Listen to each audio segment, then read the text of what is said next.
I'm Hannah Whitaker, 29, and by the time the elevator doors opened on the 40th floor, I could still hear my father saying I'd walk out with nothing, not even a handshake.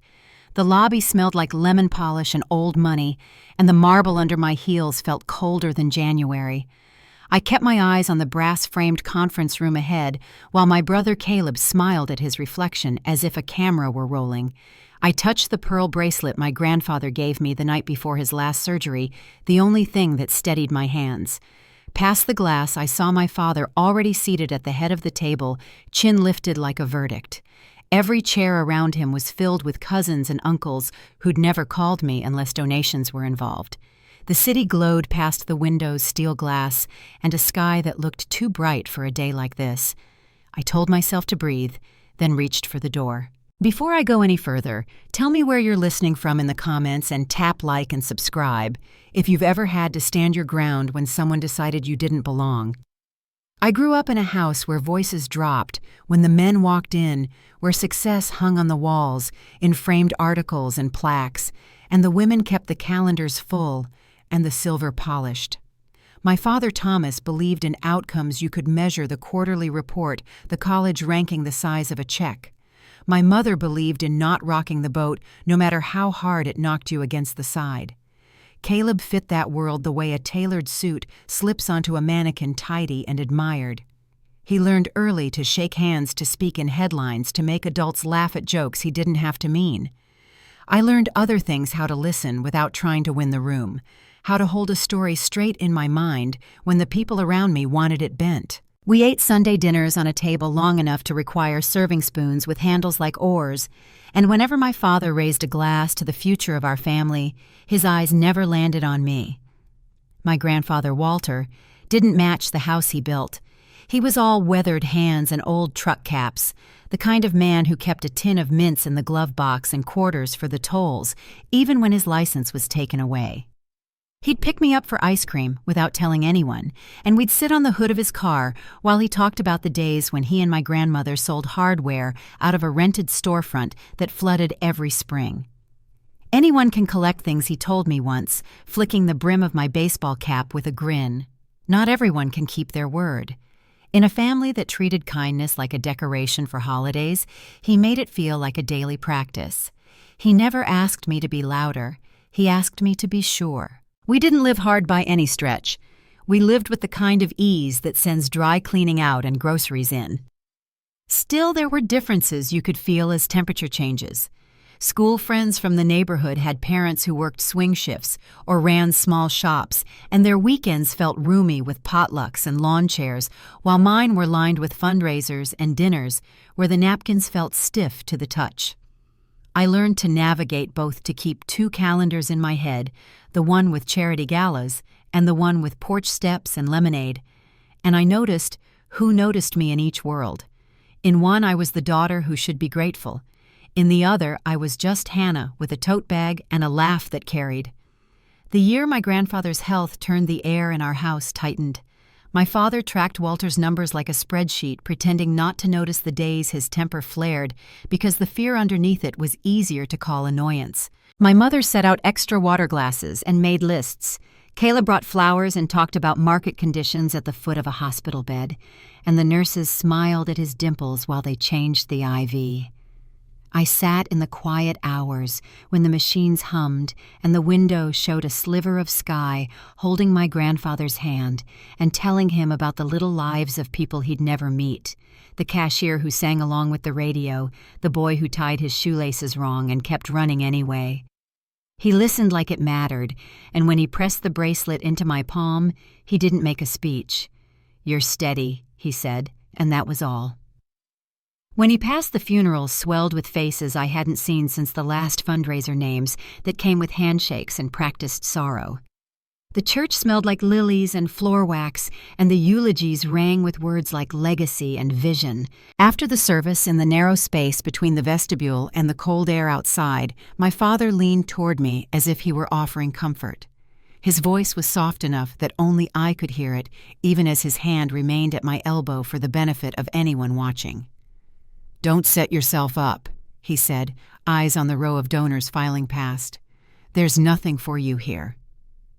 I felt the words like a draft under a door, thin but persistent, and I remembered every time I'd been told to be realistic. Money talks loudly in rooms with marble floors, and it changes the way people look at you sometimes like a meal, sometimes like a mirror. I knew the building we were walking into for the will reading before I had ever set foot inside it. I'd passed it on late buses from my neighborhood, watching men in dark coats step from black cars into light that glittered off the brass. The hallway past security felt like a museum to me. Clean lines, quiet corners, art. You could tell it was expensive without understanding why. Caleb walked as if he belonged to it. I walked as if I wouldn't apologize for my steps. The difference mattered to me in ways I couldn't have explained to anyone in my family. In our house, the story had always been simple. Caleb would lead, and I would not make trouble. Simple stories have a way of cracking if you tap them in the right place. I had spent years letting the tap fall on me, instead, learning to shift my weight so the blows landed where they'd leave the least mark. There, in that corridor, with the elevator hum fading, and my father's words still cooling the back of my neck, I understood that the next tap wouldn't be mine to absorb. Whatever came next would land on the table in front of all of us. When I reached the conference room door, my hand hesitated for a breath and then closed around the handle. Inside chairs, scraped papers rustled, and the skyline framed everyone in sharp light. My father sat straight, his expression pleased in a way that made me think of a judge calling court to order. Caleb's smile had the quick gleam of a headline. At the far end, Alan Price lifted his eyes from a thick folder and met mine with a look I couldn't quite read. He slid a sealed envelope aside, as if clearing a path. "Shall we begin?" he said, and the room fell silent. Alan's voice cut through the murmurs as he thanked everyone for coming and began reading the formal opening of the will. The paper rustled softly under his hand, the sound filling the quiet room. My father leaned back in his chair, perfectly composed, his cufflinks gleaming in the overhead light. Beside him, Caleb's posture mirrored his relaxed confidence, like someone who already knew the ending of the story. I sat 2 seats down, my palms pressed flat against the table, trying to steady my heartbeat. Every face around that long, polished table felt like a reflection of expectation, polite, distant, waiting for their share. When Alan began listing assets and bequests to distant relatives, the room buzzed with subdued satisfaction. Cousins nodded, uncles murmured approvals, and soft laughter rippled here and there. I couldn't bring myself to smile. I kept my eyes fixed on the folder in front of Alan, waiting for the part that would decide my place in this family once and for all. My father glanced my way, his expression unreadable, but his eyes carried the same quiet warning I'd grown up with. Don't embarrass me. I couldn't help remembering another table years earlier. It was a summer evening, and the Whitaker dining room glowed under the chandelier. My father had opened a bottle of wine he reserved for special occasions because Caleb had just been named to the dean's list at his business school.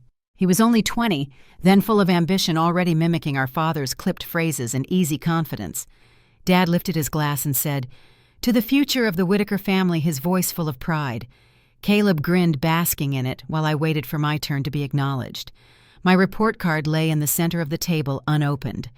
I had made the president's honor roll that semester, but when my father finally looked at me, his tone changed.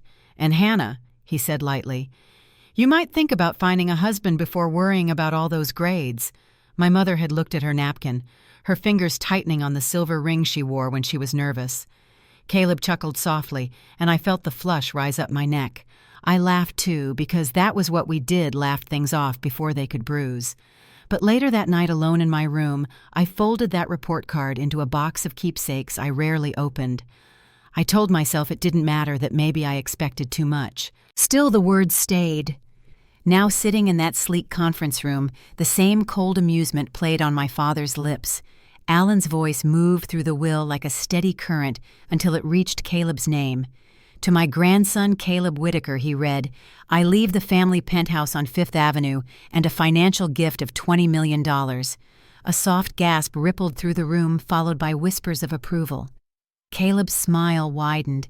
He leaned slightly back in his chair and caught my eye, mouthing the words, "Told you." My heart knocked hard against my ribs, but I kept my expression still. I'd known this moment was coming, but the sting of it, the public confirmation of who was valued and who wasn't, still burned. My father's satisfaction deepened, his eyes sliding over me as if to confirm that he'd been right all along. Alan paused, turning the page with care. The paper caught the light, and in that second he glanced at me. It was small, almost imperceptible, but something in that look made my pulse shift. It wasn't pity, it was purpose. Before he continued, my mind drifted to the day of the funeral. The weather had been cold, the sky brittle with thin gray clouds. People said the service was beautiful, but what I remembered most was the sound of my father's voice. As we stood near the casket, he leaned close enough for no one else to hear and said, "Don't expect a penny, Hannah. You've given him nothing to remember you by." His breath smelled faintly of whiskey, his tone calm, like he was delivering advice instead of cruelty. I had wanted to answer, but my throat wouldn't open. Instead, I clutched the small bracelet my grandfather had given me, the only piece of him I had left, and nodded as if I agreed. After the burial, Caleb had stood near the front steps of the church, charming distant relatives, and speaking about the company as if it already belonged to him. The way they looked at him, admiring, deferential, made something in me tighten. He had always been my father's mirror image, the son who could do no wrong. I had never been jealous of him, not really. I just wanted to be seen for what I was, not what I wasn't. Alan's voice brought me back to the present. To my granddaughter Hannah Whitaker he began, but my father interrupted before the sentence could finish. "I think we all know where this is headed," he said with a small laugh, eyes sweeping the room. A few of the relatives chuckled, uncertain. Alan's tone didn't change. As I was saying, he continued, and the faintest smile curved the corners of his mouth, to my granddaughter, Hannah Whitaker. "I leave, controlling interest in Whitaker Industries, including all subsidiary assets, properties, and holdings." The words fell like stones in still water. For a heartbeat, no one moved. Then the room erupted. Someone dropped a pen, and the sharp click echoed off the paneled walls. Voices rose at once. Questions, protests, disbelief. Caleb's chair scraped loudly against the floor as he stood, color rising in his face. "That's impossible," he said, his voice cracking with anger. "You must be mistaken." My father's hand came down hard on the table. "This is outrageous," he snapped. "Walter would never have done that." Alan's calm didn't waver. "These were Mr. Whitaker's explicit wishes," he said evenly. "The documents are signed, witnessed, and verified." My father's face flushed, deep red veins pulsing at his temple. Caleb's jaw clenched as he turned on me. "You," he spat. "You couldn't even balance your checkbook in college, and now you're supposed to run an empire." His laughter was short and sharp. I sat frozen, the sound of it echoing like static in my ears. All my life I had been told to stay quiet, to keep my head down. But something shifted, then a slow, steady rise of defiance I didn't recognize at first. I looked down at the bracelet on my wrist, the pearls cool against my skin, and heard my grandfather's voice in memory.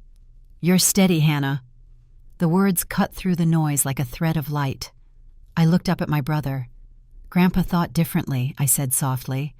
My voice trembled at first, but it held. The chatter stopped. My father's eyes narrowed. He was confused, he said sharply. "Manipulated." He pointed a finger toward Alan. She must have gotten to him before he passed, when he wasn't thinking clearly. Alan closed the folder with deliberate calm. Mr. Whitaker was of sound mind. He underwent evaluation before signing. "There is no mistake here." The room pulsed with tension. Caleb's fury crackled beside me. My father stood looming over the table, his voice raised again. "She will destroy everything," he barked. "This company, our family, can't survive under her." The words pounded through me, heavy and familiar, but they no longer landed the same way. I straightened in my chair, forcing myself to meet his glare. "You mean your plans," I said quietly. The sentence hung between us, a small sound that felt louder than his shouting. For the first time I saw something flicker behind his eyes, not uncertainty, but shock. No one in this family had ever spoken to him that way. Caleb's expression hardened. "You think this is a game?" he hissed. "You'll ruin everything Grandpa built." His anger made him careless, his voice raw. I met his stare, steady now. "Maybe I'll protect what he built," I said. The silence that followed stretched long enough for the ticking of the wall clock to fill the space. Then Alan cleared his throat and reached for another envelope. Mr. Whitaker anticipated strong reactions, he said. He left a personal letter addressed to Ms. Whitaker. My father started to protest, but Alan continued. The envelope was thick, sealed with dark red wax Walter's initials pressed neatly in the center. The sight of it made my chest tighten. As Alan broke the seal, every conversation in the room stopped. He unfolded the pages carefully and began to read. My dearest Hannah, he began, "The world will always underestimate quiet strength. I never did." The words blurred at the edges of my vision. I saw your steadiness when others called it passivity. You listened when others only spoke. That's why I trust you with this. My throat closed around the air, and I pressed my hand to my bracelet again. Alan's voice carried on. You understand humility, not weakness. Money fades, but character endures. Protect both. When he finished, the silence that followed was so complete, I could hear the faint hum of the city through the glass. Caleb looked stunned. My father's mouth was a hard line. Around us, relatives exchanged glances that no longer looked certain. Alan folded the letter and set it before me. Your grandfather's wishes stand, he said quietly. My father opened his mouth, then shut it again. For once, the man who always had the last word had none at all. I could feel every pair of eyes in the room on me, some resentful, some curious, a few almost respectful. I reached out my fingers, brushing the letter's edge, and felt the tremor fade from my hands. The weight of my grandfather's faith settled on my shoulders like something both heavy and solid. My father's stare burned across the table, but I didn't look away. Whatever came next, I wouldn't shrink from it. Not this time. Outside the window, the city shimmered in the late afternoon light, tall and unyielding. I could see our reflection in the glass, my father standing rigid, Caleb pale with anger, me sitting still, the letter before me. Somewhere deep down, I knew this moment wasn't an ending. It was the line between who I had been and who I would have to become. And as the lawyer gathered his papers and the whispers started up again, I felt something steady beneath the fear, a quiet certainty that this fight was only beginning. The sound of footsteps faded down the marble hallway as the last of my relatives left the conference room. Their voices drifted off into murmurs, some sympathetic, others bitter, but none of them kind. I stood alone beside the long table, staring at the empty chair where my father had sat only minutes ago, his fury still echoing in my mind. The air felt heavy, as if the weight of what had just happened hadn't yet settled into place. Alan lingered near the door, closing his folder with deliberate calm. "Take your time, Hannah," he said quietly. "This is a lot to take in." He offered a nod before stepping out, leaving me with the steady hum of the city beyond the windows. The silence pressed in until it almost felt alive. Papers were still scattered where Caleb had knocked them aside, a cracked water glass glinting under the chandelier. I picked up my grandfather's letter again, the folded edges warm from my hands. His words replayed in my head, his faith, his certainty, his quiet belief that I could hold steady where others would grasp.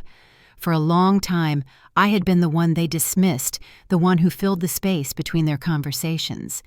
Now every word on that page seemed to pull me into a new role I wasn't sure how to carry. When I finally stepped out into the lobby, the sound of traffic and distant horns washed over me like a tide. My reflection in the glass doors looked unfamiliar, shoulders squared, face pale but set. Outside, the late afternoon light painted the buildings gold. I could almost hear my father's voice again, low and sharp. "You'll destroy everything." I walked faster toward the street, as if motion itself might drown him out. The days that followed blurred together. News traveled fast through family circles, and within 24 hours my phone filled with calls and messages I couldn't bring myself to answer. Some offered congratulations that sounded more like disbelief. Others were blunt reminders of how unprepared I was for what I'd inherited. My mother called once, her voice hushed and careful. "Your father needs time," she said. He didn't mean what he said, but we both knew he had meant every word.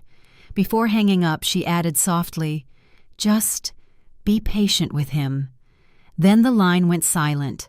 I stayed in my small apartment on the east side, surrounded by the same thrifted furniture I'd had since my 20s. The contrast between that space and the boardroom I now technically owned felt almost absurd. The bracelet on my wrist caught the light whenever I moved, a reminder of a promise I hadn't known I was making. I tried to read the company files Alan had sent over, but the words swam together: percentages, divisions, subsidiaries. Somewhere between the lines, my grandfather's trust waited, and I wasn't sure how to live up to it. 3 nights later, I got a knock at my door. It was Alan. He looked tired but calm, holding a slim leather briefcase. "I thought you might need these," he said, handing me a stack of folders. "It's everything you'll need before the board meeting." I invited him in, grateful for the company. The scent of coffee filled the apartment. I poured 2 mugs and tried to make sense of the papers while he explained. "Your grandfather planned this transition carefully. He wanted you to take your time, but he also knew your father and brother would fight it." His eyes met mine over the rim of his cup. "Are you ready for that?" I didn't answer right away. The question lingered in the air between us, heavier than any document. Finally, I said quietly, "I don't know if anyone's ever really ready for something like this." Alan gave a small nod. "That's probably true," he said. But readiness isn't what he saw in you. It was resolve. Then he stood gathering his coat. "When the board meets next week, you don't need to prove you know everything. You just need to show you belong there." After he left, I sat at the table long into the night, tracing my grandfather's signature on the final page of the will copy. The pen strokes were confident, steady. I remembered him sitting by the lake house years ago, signing Christmas cards by hand, even when his arthritis made it painful. "It's not the same if it's printed," he had said, his voice rough with age. "A person's name ought to feel real." That memory steadied me more than I expected.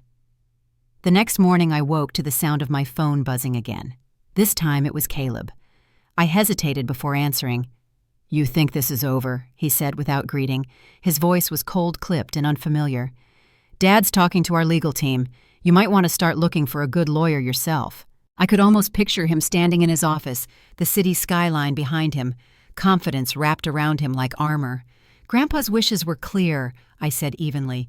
"You can challenge it, but the documents are solid." He laughed under his breath.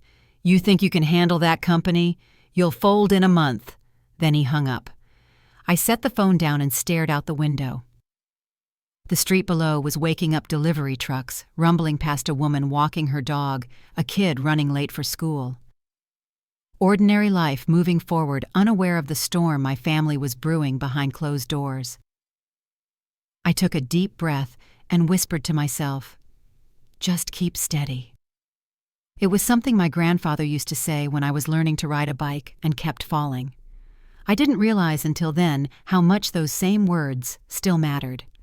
Later that week, I went to the office for the first time since the will reading. The building was glass and steel, rising above the street, like something carved from ambition itself. I remembered being there once as a child, holding my grandfather's hand as employees greeted him with warm smiles. That day, his presence had filled every hallway.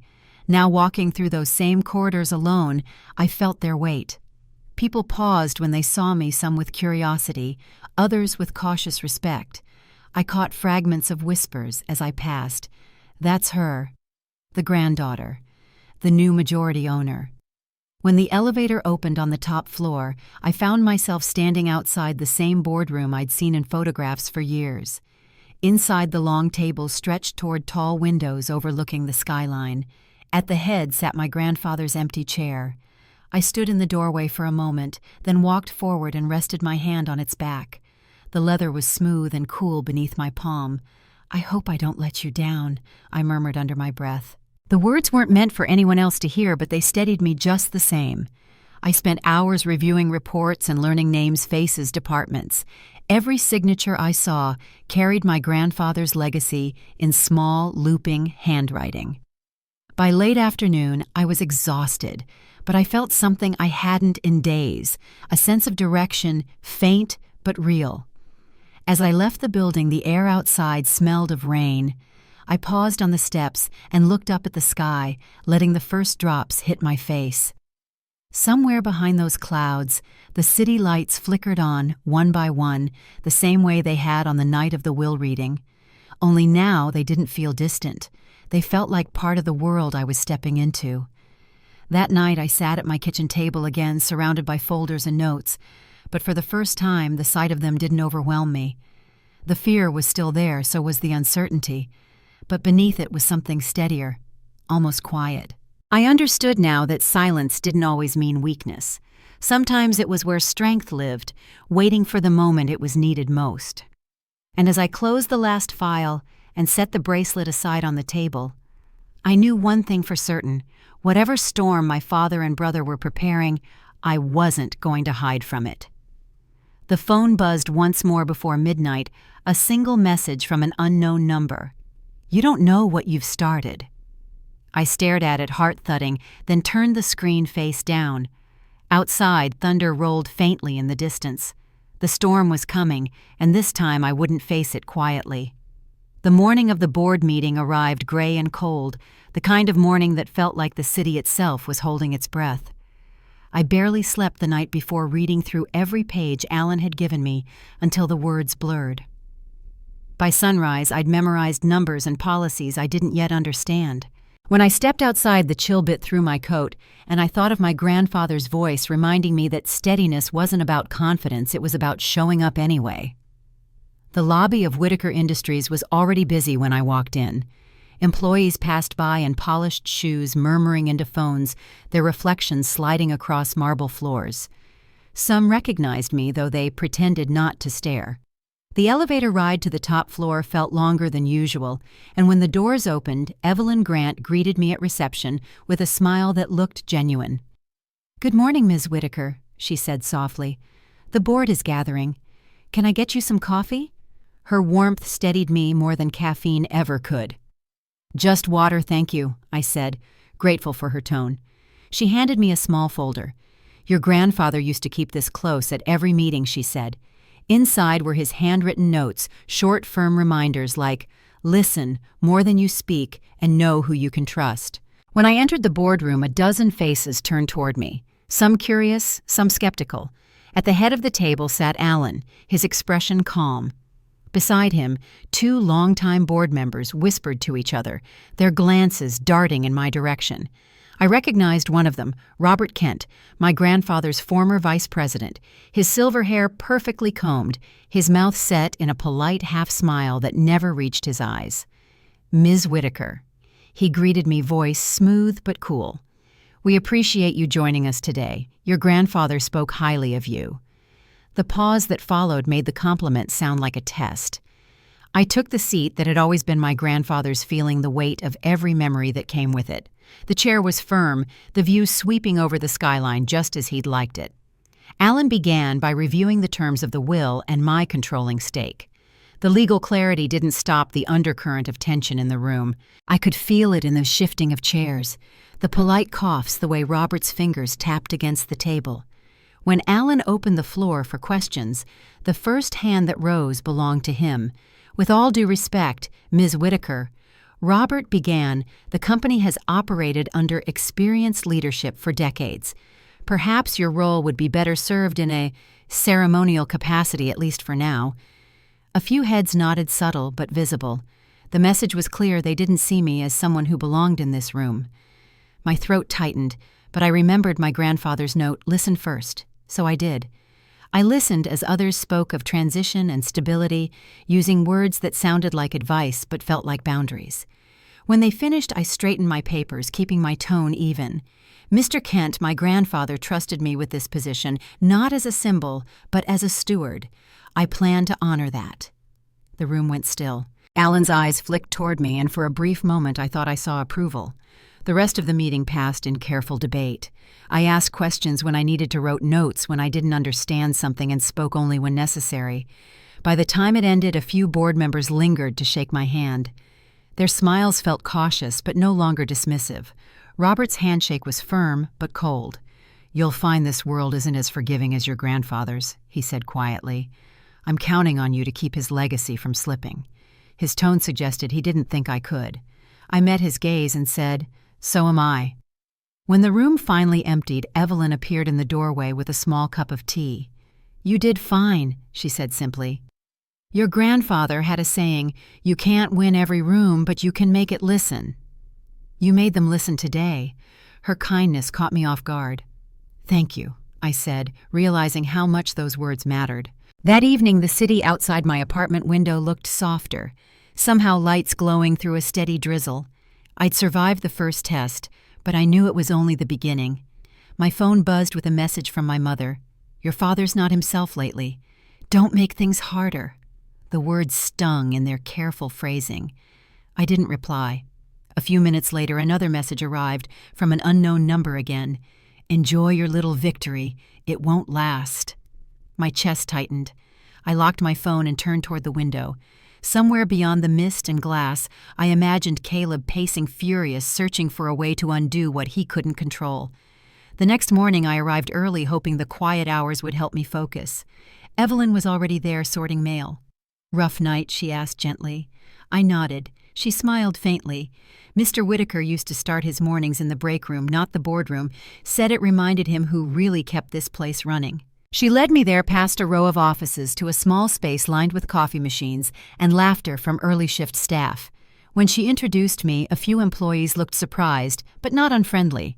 We spoke briefly simple things, weather, traffic, favorite lunch spots, but I noticed the shift in their eyes. I wasn't just a name on the door anymore.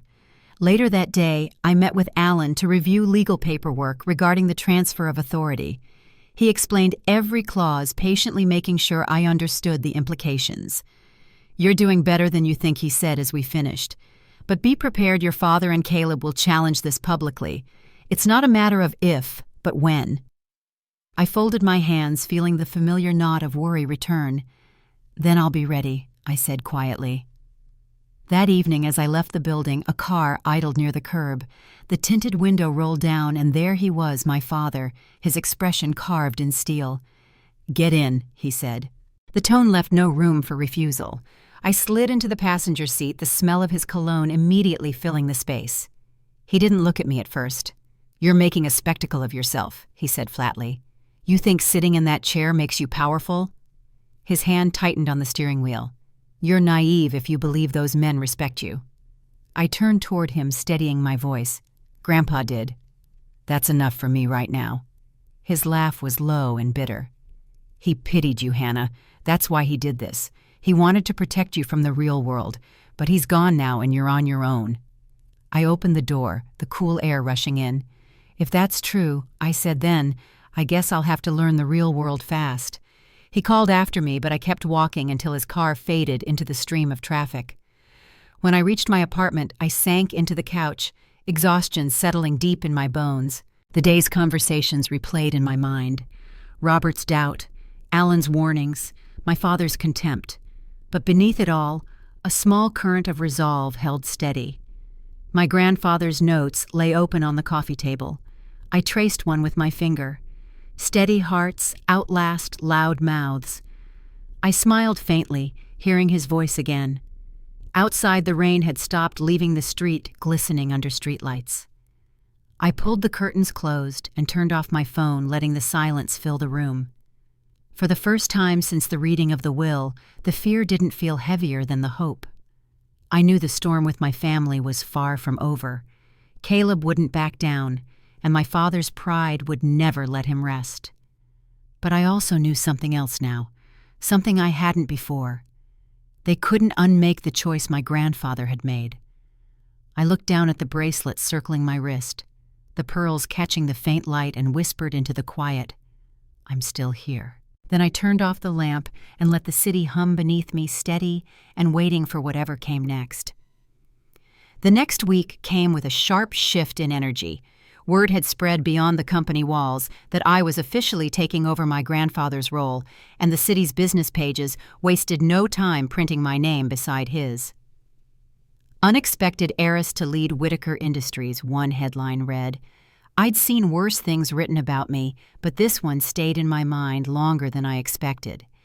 Inside the company, the reaction was mixed, some curious, some openly doubtful. I learned quickly that being the majority owner didn't mean I was in control. Not yet.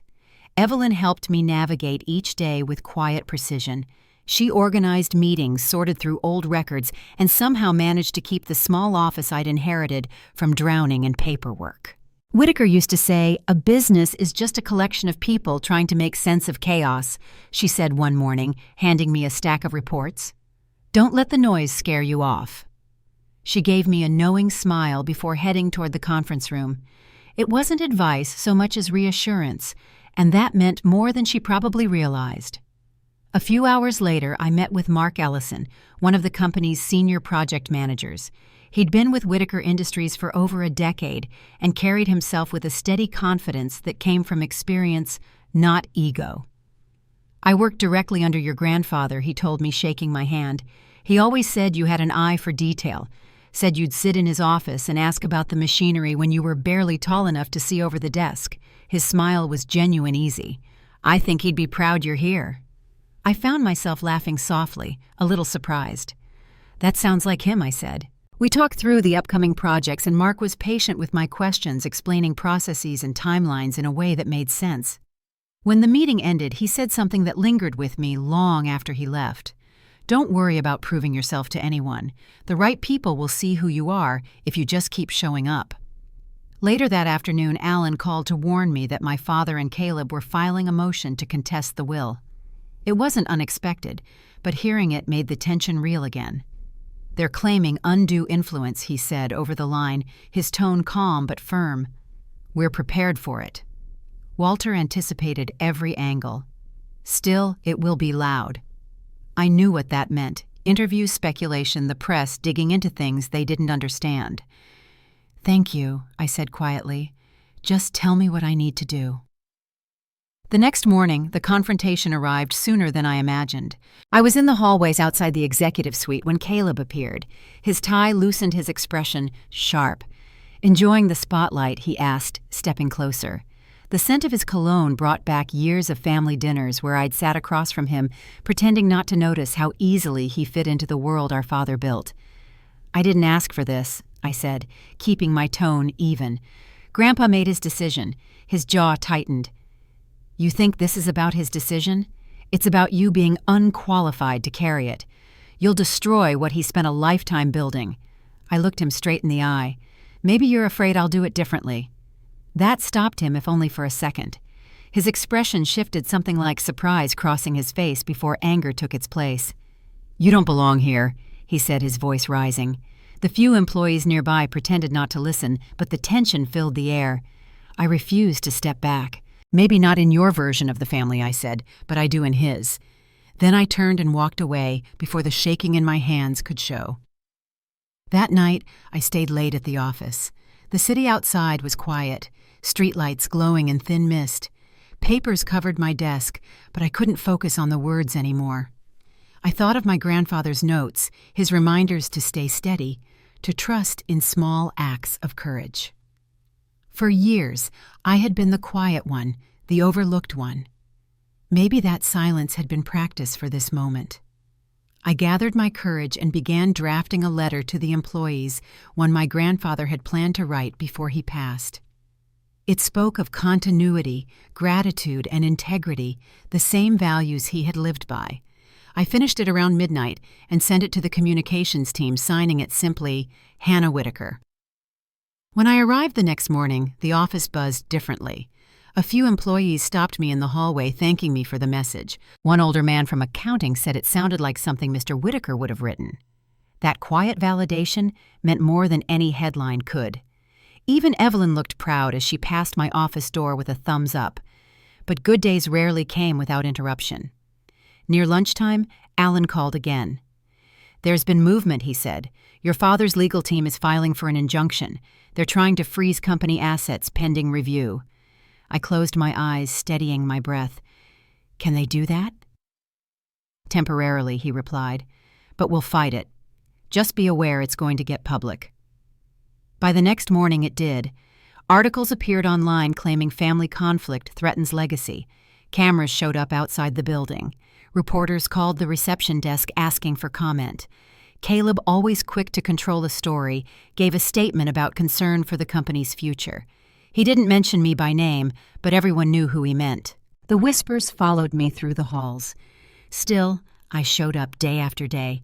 I kept meetings, learned procedures, and asked questions, even when the stares lingered a beat too long. Late one evening, as I left the building, Mark caught up with me in the parking garage. "Rough week," he said gently. "They're trying to shake you. Don't let them." His voice carried the kind of calm that made belief possible. I nodded, managing a small smile. "I won't." He hesitated, then added, "Your grandfather told me once that leadership doesn't start with knowing. It starts with staying. You're doing both." At home, I set my phone on the counter and stared at it for a long time. There were new messages from my mother, each one more anxious than the last. She begged me to call, saying my father wasn't sleeping, that Caleb was losing control. I didn't know what to say anymore. I typed out a few words, then erased them. Finally, I wrote back, "I'm not trying to fight. I'm just trying to stand where he left me." She didn't reply after that. The following day, I walked into my grandfather's old office, a place that still smelled faintly of cedar and coffee, and opened the drawer where he'd kept his personal journals. Inside, tucked between two ledgers, was a small envelope with my name in his handwriting. Inside it was a short note. "If you ever doubt yourself, remember this: the people who shout the loudest are often the ones most afraid of being heard. Keep your voice steady." I read it twice, the words settling like a slow heartbeat. It wasn't courage I felt, then it was something quieter, deeper. The next morning when I stepped into the boardroom again, I knew what I had to do. I wasn't there to outmatch my father or brother. I was there to begin steering the company the way my grandfather had hoped, one small, steady decision at a time. That day I made my first real choice as chair. I approved a long-delayed project my grandfather had outlined before his passing, a manufacturing partnership that focused on sustainability instead of short-term gain. It wasn't a headline move, but it was the kind of work he believed in. When I signed the documents, I felt the weight of his trust settle differently, no longer heavy, but grounding. As I left the office that evening, the sun broke through the clouds for the first time in days, catching on the glass tower across the street. For a moment, it looked like everything was made of light. I stood there, the bracelet cool against my wrist, and whispered quietly, "I think I understand now." The next challenge was already waiting. A message from Alan blinked on my phone as I reached my car. "Call me when you can. Something's happening with the injunction hearing." I took a breath, watching the city stretch out in front of me, alive and uncertain. Then I got in the car, ready to face whatever came next. Alan's message came just after sunset. His voice over the phone was calm, but edged with something heavier than concern. "They're pushing the injunction hearing to tomorrow morning," he said. "Your father's attorneys filed new claims this afternoon. They're alleging misconduct, trying to paint you as unfit." For a long moment, I said nothing. I could hear him flipping through papers on his end, the faint hum of city traffic in the background. "I'll be there," I said finally. "Just tell me what I need to bring." The next morning was cold, clear, and unkind. I arrived early, standing outside the courthouse with my coat pulled tight around me. The building loomed overhead, tall columns, stone steps, and the weight of expectation pressing down. Alan met me near the entrance, his tie already loosened. "Stay composed," he said quietly. "They'll try to rattle you." I nodded, clutching my grandfather's bracelet under my sleeve like a talisman. Inside the courtroom buzzed with low voices. My father sat on one side of the aisle, Caleb beside him, both dressed in tailored gray suits that matched the mood of the morning. Their legal team, 3 men and a woman, sharp and polished, shuffled through folders. When they looked at me, it wasn't hostility I saw, but certainty. They were confident I would fold. Alan leaned close as the proceedings began. "Remember," he whispered, "your grandfather's documentation is ironclad." The judge, a middle-aged woman named Marianne Porter, entered with a quiet authority that silenced the room. She reviewed the case file with care, her eyes moving from one side to the other. The opposing attorney, a man named Douglas Hale, rose first. His tone was smooth, practiced. "Your Honor, we believe Ms. Whitaker's sudden elevation to power was the result of undue influence during Mr. Whitaker's final months. She had access to him during a period of declining health, and the changes in the will reflect emotional manipulation rather than sound business judgment. The words cut not because they were sharp, but because they were expected. I could feel my father's gaze like heat on the side of my face. Alan rose slowly when it was our turn. His delivery was steady measured. Mr. Walter Whitaker's decisions were verified by 2 independent medical evaluations and witnessed by this very court months before his passing. These allegations are an attempt to rewrite fact with family resentment. His calmness filled the space between us and them. Judge Porter listened silent until both sides had spoken. Then she looked directly at me. "Ms. Whitaker, do you wish to say anything?" My heart pounded hard enough to make my hands tremble. I stood, forcing my voice to stay even. "Only that my grandfather trusted me," I said. "He made this decision because he knew what he wanted for his company, not because of anything I asked for." I glanced toward my father, who sat expressionless. I won't let his trust be used as a weapon. When I sat down, Alan gave the smallest nod. The judge reviewed the documents, her eyes scanning the signatures and evaluations. Finally, she spoke. "The evidence supports the validity of the will and Ms. Whitaker's appointment as majority owner. The motion to freeze company assets is denied." Her gavel struck once, sharp and final. The relief was immediate, but it didn't come with triumph. It came with exhaustion, the kind that seeps into your bones. Caleb shot me a look of disbelief, his mouth tightening. My father didn't move at all. As I gathered my papers, he rose slowly and approached. "Don't mistake this for victory," he said under his breath. "You have no idea what you've started." I wanted to answer, but Alan's hand on my shoulder stopped me. "Let it go," he murmured. Outside the courthouse, the winter light was blinding. Reporters stood near the steps calling my name, asking for statements. Alan shielded me as best he could, guiding me toward the car. "No comment," he repeated firmly until we slipped into the back seat. The door shut, sealing off the noise. I pressed my palms together, the cold metal of my bracelet grounding me. We drove in silence until Alan spoke. "You handled yourself well," he said. "Your grandfather would have been proud." I looked out the window at the passing streets, unsure how to absorb the word proud.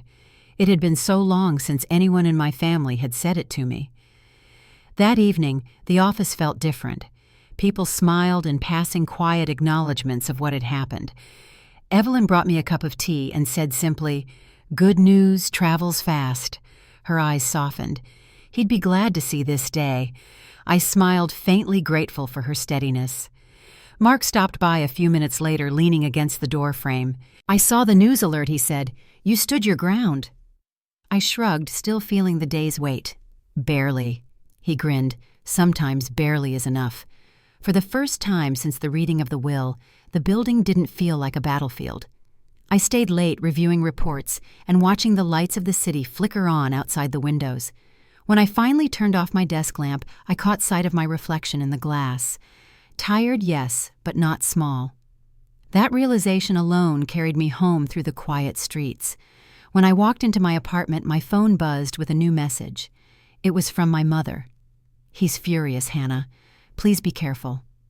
My chest tightened as I read the words. I didn't doubt her warning. My father's anger wasn't the kind that flared, it built slow and dangerous like pressure beneath glass. I typed a short reply, "I'll be fine." Then I set the phone down and went to wash the courthouse dust from my hands. The next morning, the company's board sent out a formal memo acknowledging the court's decision. My name appeared beneath the title Acting Chair of Whitaker Industries. Seeing it in print was strange, almost unreal. Evelyn framed the memo and set it discreetly on my office shelf. A reminder, she said with a small smile, for when the next storm comes. And it came sooner than expected. That afternoon, Caleb called an emergency press conference without consulting anyone. The television in the break room played his image confident, composed, claiming he respected the court's ruling, but questioning the leadership capacity of someone with no business background. He framed it as concern for employees, but his words were knives wrapped in courtesy. By the time I returned to my office, my phone was already buzzing with messages from reporters. Alan called minutes later. "He's trying to bait you," he warned. "Don't respond publicly." I listened, but part of me knew silence had its limits. Later that night, I released a short statement through the company's communications team. Whitaker Industries will continue to honor Walter Whitaker's vision with transparency, innovation, and respect. That legacy speaks for itself. It was measured not defensive, but the contrast between us was clear. The following day, Evelyn knocked on my door, holding the morning paper. My photo filled the front page beside Caleb's, the headline reading, "Siblings at Odds Over Family Empire." She placed it gently on my desk. "They'll tire of it soon," she said quietly. I nodded, unsure if I believed it. That evening, as the sun set over the city, I found myself in my grandfather's old office again. The faint smell of cedar still lingered, just like the day I'd found his note. I sat in his chair and looked out at the skyline, the glass towers catching fire in the fading light. For the first time, I didn't feel like an imposter in that seat. The fight had changed me. It had stripped away the fear and left something stronger resolve shaped not by victory, but by endurance.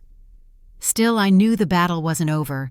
My father and Caleb wouldn't accept the ruling quietly. They would find new ways to challenge me, new cracks to exploit. But as I traced my fingers along the edge of my grandfather's desk, I felt something steady in my chest. The fear was still there, yes, but it no longer owned me. When I left the office that night, the air outside was crisp and clear. The city seemed calmer somehow, as if it too had paused to catch its breath.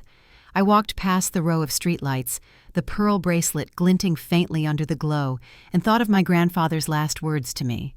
"Keep your voice steady." I smiled to myself, whispering back, "I will." The week after the court ruling passed in a strange mix of calm and tension.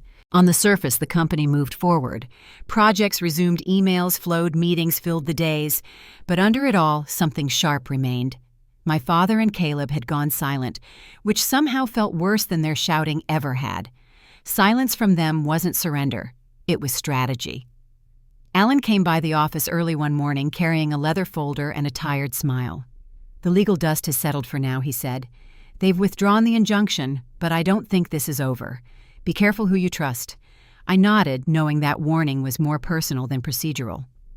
As he left, Evelyn stepped in with my schedule for the day and a soft reminder that the quarterly board meeting was set for Friday. "They're expecting you to present," she said gently. "It's the first one without your grandfather." The thought of that made my stomach twist, but I smiled anyway.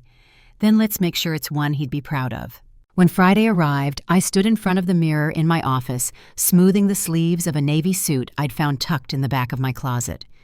It had belonged to my mother years ago, simple, classic, the kind she used to wear when she still attended family events. Evelyn appeared in the doorway holding a folder of reports. "You'll do fine," she said with a quiet certainty that steadied me more than she knew. The boardroom was full when I entered. Robert Kent sat near the end of the table, his expression polite but measured. Caleb was there too, leaning casually in his chair, his confidence perfectly rehearsed. My father stood near the window talking to one of the directors. When he turned to see me, the faintest smirk crossed his face. "Well," he said, voice smooth as glass, "the chairwoman arrives." The words carried more bite than humor. Alan began the meeting by outlining the agenda, his tone formal and steady. Then it was my turn. I took a deep breath, my notes trembling slightly in my hands. Whitaker Industries has always stood for resilience. I began. My grandfather built this company on long-term trust, not shortcuts, not greed. As I spoke, the room grew quiet. Faces that once held skepticism now showed something different attention. I outlined new initiatives focusing on the sustainable project I had approved weeks earlier and detailed the plans to reinvest in smaller community partnerships. When I finished, the silence that followed wasn't cold. It was thoughtful. Robert leaned forward, tapping his pen against the table. "It's ambitious," he said, "but it's smart. The market's shifting, and what you're describing could stabilize us long-term." For a moment, the air shifted. It wasn't victory, not yet, but it was validation. Caleb's jaw tightened. He forced a small laugh. "Let's not pretend idealism is strategy," he said. "We need results, not sentiment." His words hit the air like static. I kept my tone calm. "They're not separate," I said. "Integrity is what made this company valuable in the first place. I'm not reinventing it, I'm restoring it." Alan looked around the table, his expression unreadable, but his eyes warm. Mr. Whitaker would agree, he said. That settled the room more than anything else could have. The meeting adjourned with quiet conversation, a few nods, even one or two smiles in my direction. As people filed out, Caleb stayed seated, staring at me with the faintest trace of fury behind his calm. "You think they're your allies now?" he muttered under his breath. "Give it time. They'll turn on you just like they did on Dad." I met his gaze evenly. "Then I'll deal with it when they do." When the room was empty, I stayed behind, letting the quiet sink in. My father's voice came from the doorway. "You got lucky today," he said. His tone carried no warmth, just exhaustion. "You can stand there and quote your grandfather all you want, but business isn't built on speeches. It's built on dominance." I turned toward him. "Maybe that's what broke it," I said.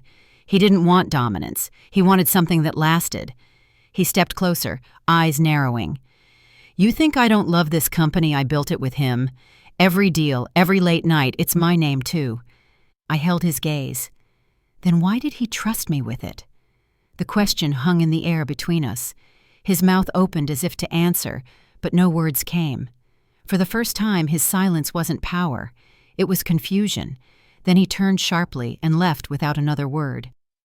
That evening, I sat at my desk long after dark, the glow of the city spilling across the glass. Evelyn came by once to ask if I needed dinner, and when I shook my head, she left a cup of tea instead. The steam rose in small curls, and I thought of my grandfather sitting in this same room working late, probably feeling the same weight I felt now. I picked up the small framed photo I'd brought from home, the one of him and me at the lake house years ago. His arm was around my shoulders, both of us squinting in the sun. He'd written on the back, "You already have what it takes. Just remember who you are." When I looked up, I caught sight of Mark passing by in the hallway. He stopped at the door, smiling when he saw me. "You pulled it off," he said. "The board's talking, and for once it's not about lawsuits." I laughed quietly. "I'll take that as progress." He hesitated before adding, "Your grandfather used to say the hardest part of leadership was remembering, you can't please everyone. You just have to keep your footing." I nodded, grateful for his timing. Later that night, I walked to the window overlooking the street. The city was quieter than usual, washed in amber light. Somewhere out there, my father and Caleb were planning their next move, but for the first time, that thought didn't scare me. It only made me more certain that I could stand on my own. The next morning brought another headline this time, not about conflict, but recovery. Whitaker Industries returns to form under new leadership. The article praised the board's renewed confidence and highlighted the sustainability initiative as a forward-thinking shift. I read it twice, half in disbelief. Evelyn came in with the paper and grinned. "You did it," she said. "The tide's turning." I smiled back but said nothing. The truth was, I didn't feel triumphant. I felt balanced, as if something in me had finally settled. My grandfather's bracelet glimmered faintly in the light, and I thought of what he'd said so many years ago. "You're my fighter." Maybe being a fighter wasn't about confrontation at all. Maybe it was about persistence, about standing steady when the storm tried to push you down. That afternoon, I received a message from Alan asking me to stop by his office. When I arrived, he handed me a sealed envelope. "This came through the estate's final review," he said. "Your grandfather left it in the safe with his business documents. It's addressed to you." The paper was thick, the handwriting firm and familiar. My hands trembled as I broke the seal. "Hannah," the letter began, "if you're reading this, it means you've found your place. I didn't give you this company because of blood or obligation. I gave it to you because I saw something that can't be taught grace under fire. Keep that, and you'll never lose your way." The words blurred for a moment as tears welled in my eyes. I folded the letter carefully and looked up at Alan. He gave a small nod. "He believed in you, Hannah. Completely." That night, I walked out of the building and paused on the front steps. The sky above was a deep blue, fading toward silver, the kind of evening my grandfather would have called good weather for new beginnings. The wind carried the faint scent of rain, and the city lights shimmered like quiet stars. I stood there a long while, letting the cool air fill my lungs. The battles had left marks, some visible, some not, but I understood now that scars weren't signs of defeat. They were proof of survival. And as I looked up at the skyline, steady and bright, I knew this chapter wasn't about fighting anymore. It was about becoming the person he always knew I could be. Somewhere deep inside, I felt a calm certainty take root. Justice had found its way, not through revenge or retribution, but through endurance. Still, one final conversation waited for me, and I could already feel it coming. My father wouldn't let go without one last reckoning, and when that day came, I would be ready. The call came 2 days later. My father's voice on the other end was low and steady, too calm to trust. "We need to talk," he said. "Just you and me." There was no mention of Caleb, no pretense of reconciliation. Only that same quiet authority he'd used my whole life, as if the very sound of his voice could decide what happened next. We met at the family estate, the house I hadn't visited since my grandfather's funeral. The driveway was lined with bare trees, and the windows glowed faintly in the gray afternoon light. When I stepped inside, the air smelled of cedar polish and old silence. My father stood near the fireplace, his hands clasped behind his back. The room looked smaller than I remembered, though maybe it was just that I no longer felt small in it. He turned when he heard my footsteps. "You've made quite the name for yourself," he said, not unkindly. "The papers, the board, the public, they all think you're the second coming of Walter Whitaker." His tone wasn't mocking this time, just tired. I didn't answer. He gestured toward a chair and we both sat. For a long while, neither of us spoke. The clock on the mantel ticked steadily between us. Finally, he sighed. "You think I was cruel to you," he said quietly. "Maybe I was. But everything I did was to protect what your grandfather built. You weren't supposed to be part of that world." I looked at him, and for the first time, I didn't see the man who had towered over every conversation. I saw someone who had spent his life chasing approval that never came. "I never wanted to take anything from you," I said. "I just wanted to be seen as someone who could contribute, someone who belonged." His gaze shifted to the window where the light had begun to fade. "You were your mother's heart," he said softly. "You reminded me too much of her, quiet, gentle, unwilling to play the game. That's why I pushed you so hard." For a moment, I didn't know what to say. I had imagined this conversation 100 ways, anger, apology, maybe even closure, but what I heard was something smaller, resignation. "You can still be part of this, Dad," I said, "not by leading it, but by helping it grow the way Grandpa wanted." He looked back at me, his expression unreadable.